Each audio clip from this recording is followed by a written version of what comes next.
അപ്പൊ ഇന്നലത്തെ ശരിക്കും പറഞ്ഞാൽ ബിഗ് ബോസിനകത്ത് ഒരുപാട് സെഗ്മെന്റ്സ് ഒക്കെ, അതായത് പണിപ്പുര ടാസ്ക് നടന്ന ഒരു ദിവസമായിരുന്നു. പണിപ്പുര ടാസ്കിൽ നമ്മുടെ ബിഗ് ബോസിലെ കണ്ടസ്റ്റൻസ് അടപടലം തോൽക്കുന്ന ഒരു കാഴ്ചയായിരുന്നു കണ്ടത്. അപ്പൊ അതിന്റെ ഡീറ്റെയിൽസ് എന്താണെന്ന് വെച്ച് കഴിഞ്ഞാൽ, ഇന്നലത്തെ പണിപ്പുര ടാസ്ക് ശരിക്കും പറഞ്ഞാൽ രണ്ടെണ്ണമായിരുന്നു. ആദ്യം ഒരു 750 പോയിന്റ്സ് കിട്ടുന്ന ഒരു ടാസ്ക് ആയിരുന്നു.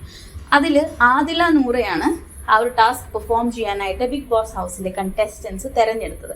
ആ ടാസ്ക് എന്തായിരുന്നു എന്ന് വെച്ച് കഴിഞ്ഞാൽ, ഫാമിലീസിനെ ബിഗ് ബോസ് ഹൗസിലേക്ക് കൊണ്ടുവരാം. അപ്പം ഞാൻ കുറച്ച് കൺഫ്യൂസ്ഡ്, ഫാമിലീസ് ഒക്കെ ഇത്ര പെട്ടെന്ന് വരണം?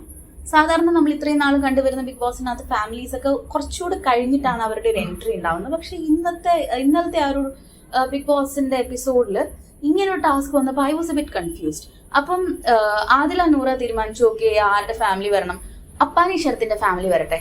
കാര്യം എന്താണെന്ന് വെച്ച് കഴിഞ്ഞാൽ, ഷാനവാസ് കാരണം ആ ഫാമിലിയിൽ ഓൾറെഡി തന്നെ കുറേ മിസ്അണ്ടർസ്റ്റാൻഡിങ്സും കൺഫ്യൂഷൻസും എല്ലാം നടക്കുന്ന ഒരു സമയമാണ്. അപ്പോൾ ഒബ്വിയസ്ലി അവരങ്ങനെ ഒരു ചോയ്സ് എടുത്തതിൽ തെറ്റൊന്നും ഉള്ളതായിട്ട് എനിക്ക് തോന്നുന്നില്ല. രണ്ടാമത് രേണു സുധിയുടെ ഫാമിലി വരട്ടെ എന്ന് പറഞ്ഞു. ഓക്കെ, യെസ്, അതൊരു നല്ല ചോയ്സ് ആയിട്ട് എനിക്കും തോന്നി. മൂന്നാമത്തേത് അവർക്ക് കുറച്ച് കൺഫ്യൂഷൻ ഉണ്ടായിരുന്നു. റെന വേണോ, അതോ സരിക വേണോ, അതോ വേറെ ആരെങ്കിലും വേണോ? അപ്പോൾ അവർ കുറച്ച് ഡിസ്കഷന് ശേഷം അവർ പറഞ്ഞു, ഓക്കെ റെനയുടെ ബോയ് ഫ്രണ്ട് വരട്ടെ എന്ന്. അതെൻ്റെ ആവശ്യമില്ലായിരുന്നു, വേറെ ആരെയെങ്കിലും ചൂസ് ചെയ്യായിരുന്നു.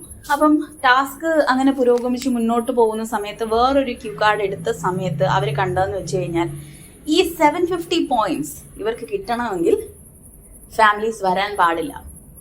ശരിക്കും ബിഗ് ബോസ് ഹൗസിലുള്ള എല്ലാ ആൾക്കാരും ദേ ചൂസ് ദ ഫാമിലി അല്ലേ, they definitely choose the family. So അതുപോലെ തന്നെ അവർ ഫാമിലിയെ ചൂസ് ചെയ്തു. അങ്ങനെ ആ 750 പോയിന്റ്സ് അവിടെ നഷ്ടമായി. പണിപ്പുരയിലെ ആ ടാസ്കിൽ നമ്മുടെ കണ്ടസ്റ്റൻസ് അടപടലം പരാജയപ്പെട്ടു.